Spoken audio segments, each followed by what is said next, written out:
ആഴങ്ങളിൽ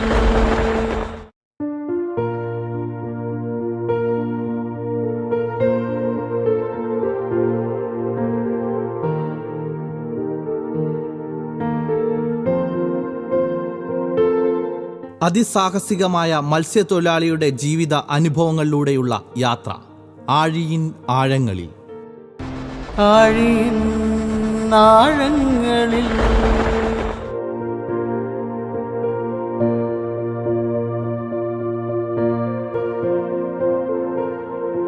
ഇത് കൊല്ലം ജില്ലയിലെ നീണ്ടകര സ്വദേശി ജോയ്. പ്രതിസന്ധികളെയും പ്രശ്നങ്ങളെയും ദൈവകൃപ കൊണ്ട് തരണം ചെയ്ത ജോയ്ക്ക് ഒരുപാട് അനുഭവങ്ങളാണ് കടലിലുണ്ടായിട്ടുള്ളത്. മത്സ്യത്തൊഴിലാളിയായ ജോയ് മനസ്സ് തുറക്കുകയാണ് ആഴിയിൻ ആഴങ്ങളിലൂടെ. ആഴിയിൻ ആഴങ്ങളിൽ. എല്ലാവർക്കും നമസ്കാരം. എൻ്റെ പേര് ജോയ്. ഞാൻ ഒരു ഫിഷിംഗ് ബോട്ട് തൊഴിലാളിയാണ്. 40 വർഷമായി ഞാൻ ബോട്ടിൽ പോകാൻ തുടങ്ങിയിട്ട്. 15 വയസ്സിലാണ് ഞാൻ ഈ ബോട്ടിൽ പോക്ക് തുടങ്ങിയത്. ആ ഒരു കാലഘട്ടത്തിൽ ഉള്ള രീതികളും കാര്യങ്ങളും ഒന്നും അന്ന് ഇവിടെ ഫിഷിംഗ് ബോട്ട് വലിയതായിട്ടുള്ള രീതികളിലില്ലായിരുന്നു. ഇന്നെന്ന് പറയുമ്പോഴത്തേന് ആധുനിക രീതിയിലുള്ള സെറ്റപ്പുകളിലും കാര്യങ്ങളുമൊക്കെ ആയി. അതിനിടയ്ക്ക് തന്നെ എന്ന് പറഞ്ഞാൽ പല പ്രാവശ്യങ്ങളും ഈ ഫിഷിംഗ് ബോട്ടിൽ പോക്കിൽ അപകടങ്ങളും കാര്യങ്ങളും പല തവണ ഉണ്ടായിട്ടുണ്ട്. അതിനകത്തു നിന്നെല്ലാം ദൈവം നമ്മളെ പലപ്പോഴും രക്ഷിച്ചിട്ടുണ്ട്. ആദ്യമായിട്ടൊരു അപകടം ഉണ്ടായത് ഒരു 18 വയസ്സ് കാണുന്നൊരു ടൈമിലാണ്. ഞങ്ങൾ 5 പേരാണ് അന്ന് ബോട്ടിൽ പോയത്. ആ ബോട്ടന്ന് ഈ നീണ്ടകര തുറമുഖത്ത് വെച്ച് താന്നു പോവുകയാണ് ചെയ്തത്. ബോട്ട് പണിയും കഴിഞ്ഞ് കരയ്ക്കോട്ട് വന്നപ്പോഴാണ് ബോട്ട് താന്നത്. ബോട്ടിൽ ഞങ്ങൾ 5 പേരുണ്ടായിരുന്നു ബോട്ടിനകത്ത്. അതിൽ 3 പേരെ വേറെ ബോട്ടിൽ കര കൊണ്ടുപോയി. ഞങ്ങൾ 2 ആൾക്കാർ ബോട്ടിനകത്ത് വീണ് കിടന്നത്. അന്ന് ഒരു ഈശ്വരാധീനം കൊണ്ടാണ് അന്ന് ഞങ്ങൾ വെളിയിൽ വരുന്നത്. ഞങ്ങൾ 2 പേരെയും വേറെ ബോട്ടെടുത്ത് അന്ന് കരയ്ക്ക് കൊണ്ടെത്തിക്കുകയായിരുന്നു. അതിനുശേഷം ഈ കടലിൽ പോക്ക് തന്നെ പേടിയായ, കാറ്റും കോളും ഉള്ളപ്പോൾ പേടിയായ സമയങ്ങൾ പോലും ഉണ്ട്. ഇപ്പോഴും ആ പേടി ജീവിതത്തിൽ നിലനിൽക്കുകയാണ് കാറ്റും കോളും ഉള്ള സമയത്ത്. അതിനുശേഷങ്ങളും പല പ്രാവശ്യവും ദൈവത്തിൻ്റെ അനുഗ്രഹം കൊണ്ട് മരിച്ചുപാത പല ദിവസങ്ങളിലും കടലിൽ നിന്ന് കര വന്നിട്ടുണ്ട്. ഈ രാത്രികളിലൊക്കെ ബോട്ട് കടലുള്ള സമയം ഓടി അഴിക്കാത്ത കയറുന്ന സമയത്തൊക്കെ അനുഭവിക്കുന്ന വേദന അങ്ങേയറ്റമാണ്. അതിനകത്ത് ഒരു ദിവസം തന്നെ ഇനി വീട്ടിൽ വരുമോ, മക്കളെ കാണുമോ, ജീവൻ കിട്ടുമോ എന്നുള്ള കാര്യം പോലും ഓർമ്മയില്ലാതെ അതേ കണക്കുള്ള അപകടം പോലും ഇതിനു മുമ്പ് ഉണ്ടായിട്ടുണ്ട്. അതിന് ശേഷവും പല പ്രാവശ്യം. ഇപ്പോൾ അതുകൊണ്ട് ഈ കടലുള്ള സമയത്തെന്ന് പറയുമ്പോഴത്തേന് ബോട്ടിൽ പോകാൻ തന്നെ പേടിയാണ്. ആ ഒരവസ്ഥയിലേക്ക് മാറിയിരിക്കുക. പിന്നെ നമ്മുടെ ജോലി എന്നുള്ള രീതിയിലും വേറെ ജോലി അറിഞ്ഞുകൂടാത്തത് കൊണ്ടും നമ്മളിന്നും അങ്ങനെ തന്നെ ചെയ്യുക. ആ ജോലിക്ക് തുടർന്ന് പോയി. ഇനിയിപ്പം ഇത്രയും പ്രായം 55 വയസ്സ് 54 വയസ്സായി. ഇനിയിപ്പം നമുക്ക് വേറൊരു ജോലിക്ക് പോകാനോ പഠിക്കാനോ ഇതേ കണക്കൊന്നും നമ്മളെ കൊണ്ട് പറ്റത്തില്ല. അതുകൊണ്ട് ഇത് തുടർന്ന് തന്നെ പോവുകയാണ്. നമ്മുടെ ദൈവം അനുഗ്രഹിച്ച് എത്ര നാൾ പോകാനൊക്കും എന്ന് നമുക്കറിയത്തില്ല. ഇപ്പം അങ്ങനെ പോകുന്നു.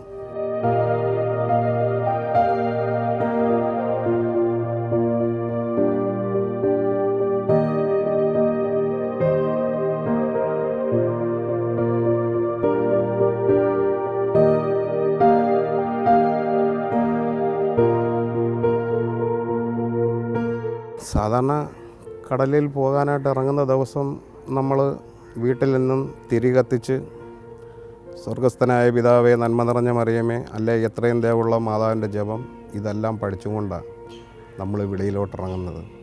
അത് ഈ ബോട്ടിനകത്ത് ചെന്ന് കയറി കഴിയുമ്പോഴും ഈ തിരി കത്തിച്ച് പ്രാർത്ഥിച്ച് ഈ ജപങ്ങളെല്ലാം പഠിച്ചുകൊണ്ടാണ് ഈ ബോട്ട് അഴിച്ച് വിട്ടു പോകുന്നത്. അത് ഓരോ വലയിടുമ്പോഴും എടുക്കുമ്പോഴും എല്ലാം ഈ പ്രാർത്ഥന മനസ്സിൽ കാണും. ബോട്ട് കൊണ്ടുവന്ന ശ്രാങ്കാൻ്റെ ഈ ക്യാബിനകത്ത് നിന്ന് ബോട്ട് കൺട്രോൾ ചെയ്യുന്നത്. ആ കൺട്രോൾ ചെയ്തുകൊണ്ടിരിക്കുമ്പോൾ തന്നെ ഈ പ്രാർത്ഥനകളും പഠിച്ചാണ് ഈ ബോട്ടിൽ എപ്പോഴും നമ്മൾ നിൽക്കുന്നത്. അല്ലാതെ നമുക്ക് നിൽക്കാൻ പറ്റത്തില്ല. ദിവസങ്ങളോളം 4 ദിവസം 5 ദിവസം 6 ദിവസം വരെ നൈറ്റും ഡേയും കടലിൽ കിടന്നിട്ടുണ്ട്. ആ സമയത്തൊക്കെ ഈ പ്രാർത്ഥന അല്ലാതെ വേറൊരു മാർഗവുമില്ല. പല ദിവസങ്ങളിലും 4-5 ദിവസമൊക്കെ വലിച്ചൊന്നും കിട്ടാതെ വന്ന് അവസാനത്തെ ഒരു ദിവസം കൊണ്ട് നമുക്കെല്ലാം കിട്ടുകയും കൊണ്ടുവന്നിട്ടും എല്ലാം ഉണ്ട്. അതിന് എണ്ണക്കാശ് പോലും കിട്ടാക്കിടാത്ത ദിവസം നമ്മൾ കരഞ്ഞ് പ്രാർത്ഥിച്ചപ്പോഴത്തേന് ആ ചെലവിനും ജോലിക്കാർക്ക് വേണ്ടിയുള്ള വകയും ആ ദൈവം തന്നിട്ടുണ്ട് നമുക്ക് പലപ്പോഴും. അങ്ങനെയുള്ള ഒരുപാട് കാര്യങ്ങൾ നമ്മുടെ ജീവിതത്തിൽ ഉണ്ടായിട്ടുണ്ട്. അതിനൊക്കെ ഇന്നും ദൈവത്തിനെ സ്തുതിക്കുക.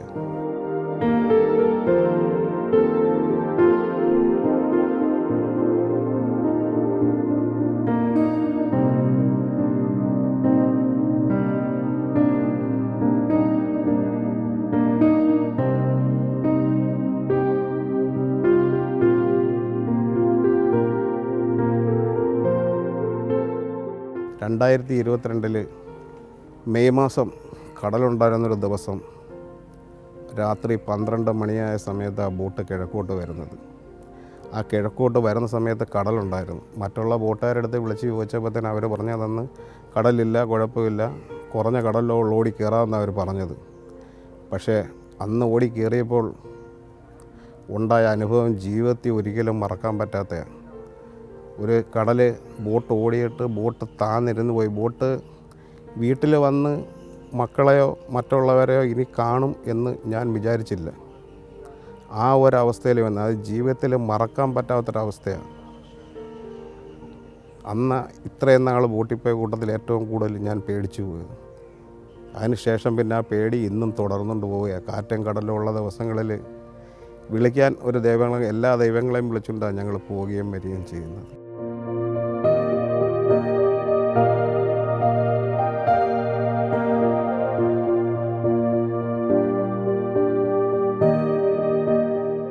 വീട്ടിൽ പപ്പ നിത്യാരാധനയും ബൈബിളും ഒക്കെ വായിക്കുമായിരുന്നു. അന്നേ ഇത് ശീലമായി. ബോട്ടിൽ പോയപ്പോഴേ അത് ശീലമാണ്. അങ്ങനെ പ്രാർത്ഥന പഠിക്കുകയും എല്ലാ കാര്യങ്ങളും ചെയ്യുമായിരുന്നു. പിന്നെ പള്ളിയിൽ പോകുമെന്ന് പറയുമ്പോൾ ഞങ്ങളുടെ ഇടവക നീണ്ടാര ദേവാലയമാണ്, അവിടെയാണ് പോകുന്നത്. അത് കഴിയുമ്പോഴത്തേന് എന്ന് കര വന്നാലും കൊല്ലം വേളാങ്കണ്ണി മാതാവിൻ്റെ അടുത്തും തൂയത്ത് കയ്യെട്ടി ഈശോ കൊടുത്തും എല്ലാം എല്ലാ കര വരുന്ന ഒഴിവുള്ള ദിവസങ്ങളിലെല്ലാം പോകാറുണ്ട്. പിന്നെ ഞാൻ വർഷത്തിൽ ഒരു പ്രാവശ്യം ഒരു ധ്യാനത്തിന് പോവുക, അല്ലെ അങ്ങനെ വീട്ടിൽ നിൽക്കുമ്പോഴും ഒരുപാട് കാര്യങ്ങൾ അങ്ങനെയൊക്കെയുള്ള കാര്യങ്ങൾ ചെയ്യാറുണ്ട്.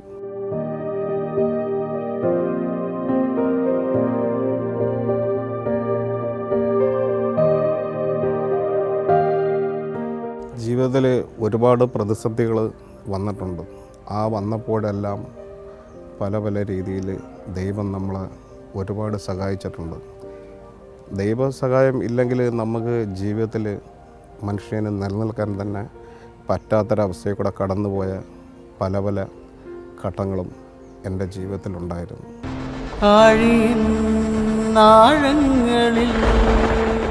സുനാമി എന്ന് പറയുന്ന ഒന്ന് നമ്മുടെ നാട്ടിലുണ്ടായപ്പോൾ കടലിൻ്റെ മക്കളായിട്ട് ഏറ്റവും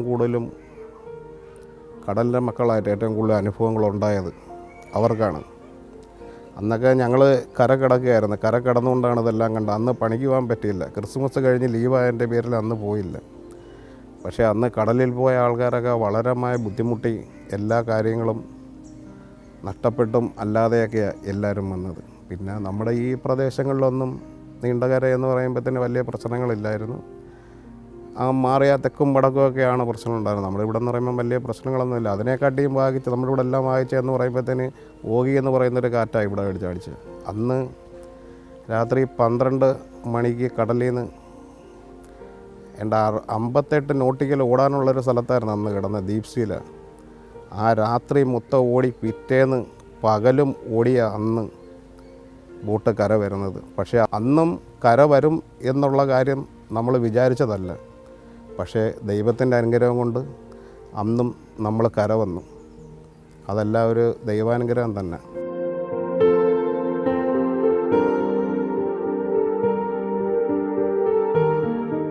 ഓഗി സമയത്തെ കടലിൽ ഞങ്ങൾ ബോട്ട് 6-7 മണിയാകുമ്പോൾ ഞങ്ങൾ ദീപ്സിയിൽ പിന്നെ വല വലിക്കാറില്ല. ഞങ്ങൾ ആങ്കർ എന്ന് പറയുന്ന ഉണ്ട്, അതെടുത്തിട്ടുണ്ട് അവിടെ കിടക്കുകയാണ്.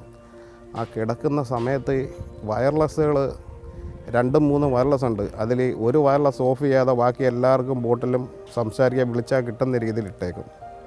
അന്ന് ആ വയർലെസ്സിനകത്ത് കാറ്റ് കൂടി വന്നപ്പോഴത്തേന് ബോട്ടെടുത്ത് മറിക്കാൻ തുടങ്ങിയപ്പം ഈ കാറ്റ് മറിക്കാൻ തുടങ്ങിയപ്പോഴത്തേന് ബോട്ടിൻ്റെ മുകളിൽ കൂടെ തിരമാലകൾ പോകാൻ തുടങ്ങി.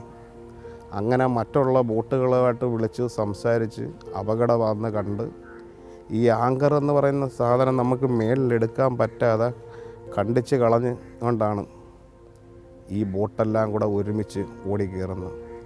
അന്ന് നൂറുകണക്കിന് വള്ളങ്ങളും കാര്യങ്ങളുമാണ് അന്ന് കടലിൽ ഡീപ് സീയിൽ താന്നു പോയത്. കിഴക്കുള്ളതിനെക്കാട്ടി ഏറ്റവും കൂടുതൽ അപകടം ഉണ്ടായതെന്ന് പറയുമ്പോൾ പടിഞ്ഞാറൻ കടലിലാണ്.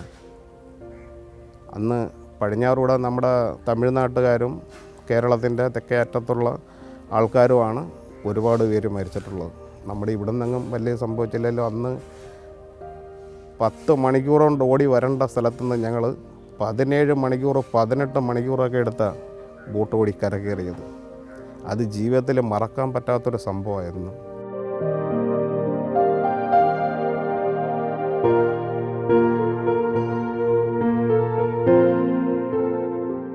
ആദ്യ കാലഘട്ടങ്ങളിലെ മത്സ്യബന്ധനം എന്ന് ഉദ്ദേശിക്കുമ്പോൾ തന്നെ അന്ന് നമ്മൾ സിംഗിൾ പണിയാണ്.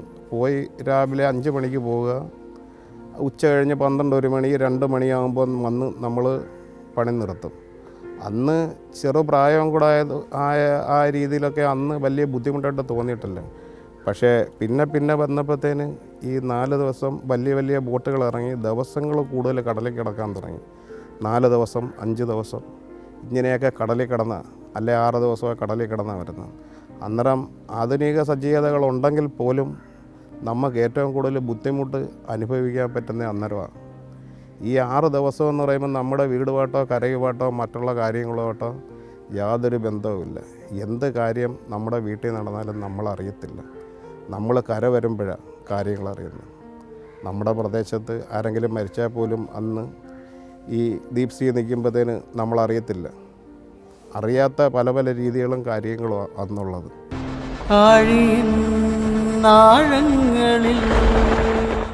ആദ്യമായിട്ട് കടലിലിറങ്ങുന്ന 13-ാമത്തെ വയസ്സിൽ 8ാം ക്ലാസ്സിൽ പഠിച്ചുകൊണ്ടിരുന്ന സമയത്താണ് ഞാൻ പഠനം ഉപേക്ഷിച്ച് അന്ന് ബോട്ടിൽ പോകാനായിട്ട് പോകുന്നത്. ആ കാലഘട്ടത്തിൽ ദാരിദ്ര്യം നിറഞ്ഞൊരു ജീവിതമാണ് അന്ന് തീരമേഖലയിലുള്ളത്. അങ്ങനെ 6 മക്കളുള്ള കൂട്ടത്തിൽ മൂത്തവനാണ് ഞാൻ. അങ്ങനെ ഞാൻ ആദ്യമായിട്ട് പപ്പ പോകുന്ന തൊഴിലിന് പോകുന്നത്. പിന്നെ വിദ്യാഭ്യാസം ഇല്ലാത്തവർക്ക് ആ തൊഴിലല്ലേ, പിന്നെ അതിനകത്തുനിന്ന് മാറി ചിന്തിക്കാൻ പറ്റിയിട്ടില്ല. പിന്നെ വർഷങ്ങൾ കടന്നുപോയി. അങ്ങനെ അതിനകത്ത് തന്നെ അങ്ങ് ആയി. പിന്നെ മാറിയൊരു ജോലിക്ക് നമുക്ക് പറ്റത്തില്ലല്ലോ. അതുകൊണ്ട് അങ്ങനെ അതിനകത്തായി. ഞാൻ ആദ്യം ബോട്ടിൽ പോകുന്ന നമ്മുടെ അടുത്തുള്ള നമ്മുടെ ഒരു വല്യപ്പൻ്റെ കൂടാണ് ബോട്ടിൽ പോകുന്നത്. പുള്ളിയുടെ പേര് ജോബോയ് മൈക്കിൾ. പുള്ളിയുടെ ബോട്ടിനകത്താണ് ഞാൻ ആദ്യമായിട്ട്, പുള്ളിയാണ് എന്നെ ബോട്ടിൽ കൊണ്ടുപോകുന്നത്.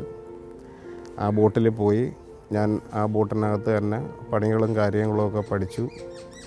അതിനകത്ത് ഞാൻ ഡെക്കാൻഡായിട്ട് കയറി ഡ്രൈവറായി. ആ ബോട്ട് പണിക്ക് കടലിൽ കൊണ്ടുപോയിക്കൊണ്ടാണ് ഞാൻ അതിനകത്ത് ഇറങ്ങിയത്. ആ പുള്ളിയാണ് നമ്മളെ ഈ പണികളും കാര്യങ്ങളും എല്ലാം പഠിപ്പിച്ചത്. ആദ്യം പപ്പയാണ് മത്സ്യത്തൊഴിലാളി ബോട്ടിൽ പോയി കാര്യങ്ങൾ നടത്തിയത്. അത് കഴിഞ്ഞ് ഞാൻ പോയി. അത് കഴിഞ്ഞ് എൻ്റെ നേരെ ഇളയ അനിയൻ ജോസഫ് എന്ന പേര്, പുള്ളിയും ഈ പണിക്കായിട്ട് വന്നു.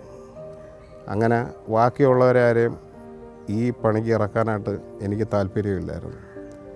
അവരെ 2 പേരെയും അവർക്കാവുന്ന രീതിയിൽ പഠിച്ച് അവർ വേറെ ജോലിക്കായിട്ട് പോയി. ഇന്നും ഞാൻ കടലുള്ള ദിവസം എന്നെക്കാട്ടിയും കൂടുതൽ ആദ്യം ബുദ്ധിമുട്ടും എൻ്റെ സഹോദരനെ കുറിച്ചാണ്. അവൻ ഇന്നും നീന്താൻ അറിഞ്ഞുകൂടാ. ഞാൻ കൊച്ചിലേ പോയതുകൊണ്ട് ഞാൻ നീന്താൻ പഠിച്ചു. പക്ഷെ അവർക്കാർക്ക് ഇന്നും വെള്ളത്തിൽ പരിചയമില്ല. ഇന്നും ഞാൻ പോകുന്ന ബോട്ട് കയറിക്കഴിഞ്ഞാൽ അവർ പോകുന്ന ബോട്ട് കയറിയില്ലെങ്കിൽ എനിക്ക് ഉറക്കം കിട്ടത്തില്ല. ഞാൻ അവരെ എപ്പോഴും വിളിച്ച് കോണ്ടാക്ട് ചെയ്തുകൊണ്ടിരിക്കത്തേ ഉള്ളൂ. അവർ വന്ന് കര കയറാതെ എനിക്കൊരു മനസ്സമ്മാനം കിട്ടത്തില്ല. അവരെന്നല്ല, നമ്മുടെ പരിചയത്തിലുള്ള സഹോദരങ്ങളായാലും മറ്റുള്ളവരായാലും ആരായാലും വന്നില്ലെങ്കിൽ എല്ലാവർക്കും ഒരു ബുദ്ധിമുട്ടായിട്ട് തന്നെ തോന്നും. കാത്തു കിടക്കുക അവിടെ, അവർ വരുന്നതും കാത്ത്.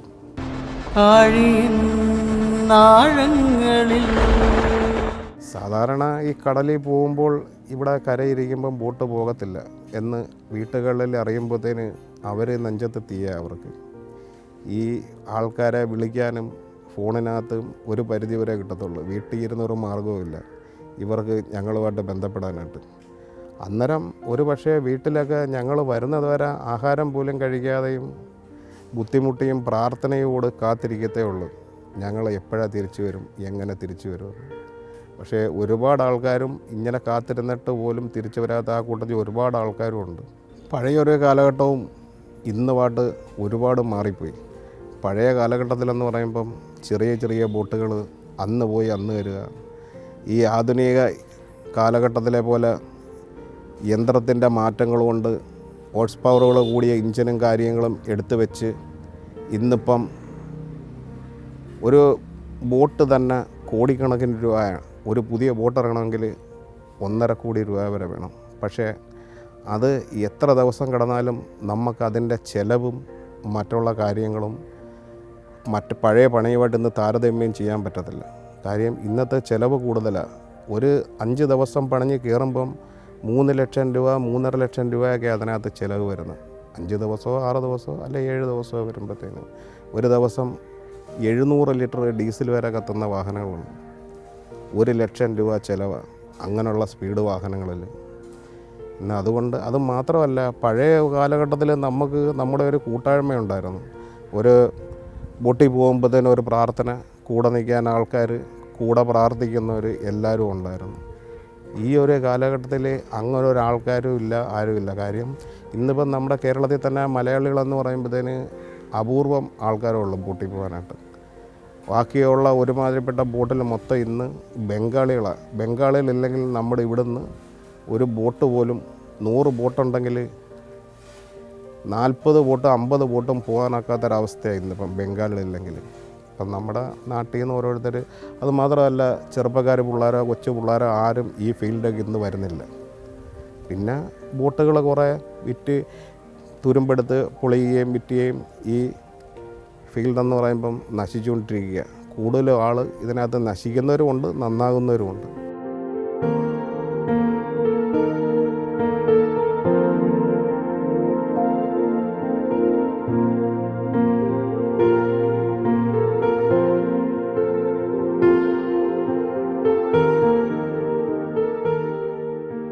കൊച്ചിലെ ഉണ്ടായിരുന്ന കാലഘട്ടത്തിൽ നിന്നും ദൈവം ഇന്ന് നമ്മളെ ഒരുപാട് മാറ്റിയെന്ന് പറയാൻ, അന്ന് വാഹന സൗകര്യങ്ങൾ പോലും ജോലിക്ക് പോകാനില്ലാത്തടത്ത് ഇന്ന് എല്ലാവരും 2 വീലറിലും 4 വീലറിലും ജോലിക്ക് പോകാനും മറ്റുള്ള കാര്യങ്ങളും വരികയും പിടിക്കുകയും എല്ലാം ചെയ്യുന്നത്. അത് ദൈവം അതിനൊക്കെ ഇന്ന് ഒരുപാട് അനുഗ്രഹിച്ചിട്ടുണ്ട്.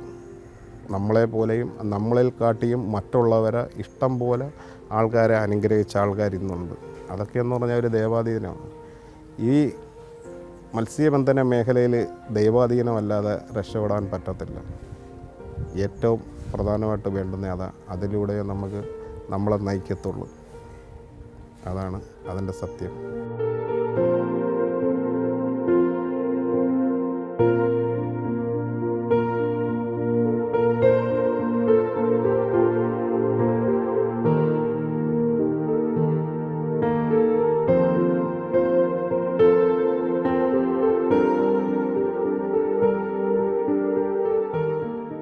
എൻ്റെ ചെറുപ്പകാലത്ത് തന്നെ 25 വയസ്സായപ്പോഴും വിവാഹം കഴിച്ചു.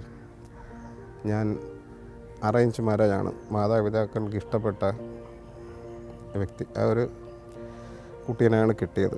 അത് അവരും എന്നെക്കാട്ടിയും ദൈവികതയും കാര്യങ്ങളും ഉള്ളൊരു വ്യക്തി ആയിരുന്നു. എന്നെ പലപ്പോഴും നേരായ മാർഗത്തിൽ നയിക്കാനും എല്ലാ പ്രാർത്ഥനകളിലും എന്നേക്കാളും മുൻപന്തിയിലായിരുന്നു. എനിക്ക് 2 മക്കളാണുള്ളത്. മൂത്തത് മോനും ഇളയത് മോളും. അവരെയും എൻ്റെ ഭാര്യയുടെ ആത്മീയതയിലും അവർ വളർത്തിയെടുക്കാൻ ഇതേവരെ നമുക്ക് പറ്റിയിട്ടുണ്ട്. ഇപ്പോൾ 2 പേരും പഠിച്ച് അവർ ജോലിക്കാരായി.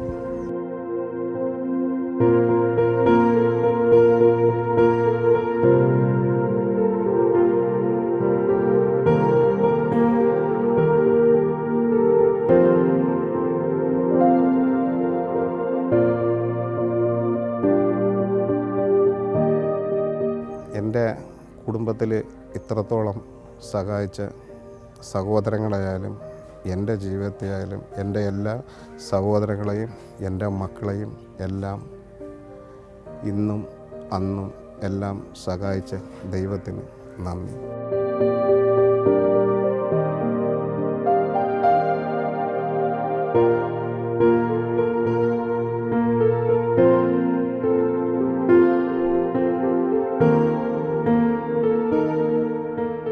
പതിമൂന്ന് വയസ്സ് തൊട്ടാ പണിഞ്ഞ് ഇപ്പം 54 വയസ്സായി. ഇതേവരെ ഇത്രത്തോളം കാലം എല്ലാം ഈ കടൽപ്പണിയിലും എല്ലാ കടലിലും എല്ലാ കാര്യത്തിലും ദൈവം എന്നെ അനുഗ്രഹിച്ചു. അത് ദൈവത്തിന് നന്ദി പറയുക ഞാൻ.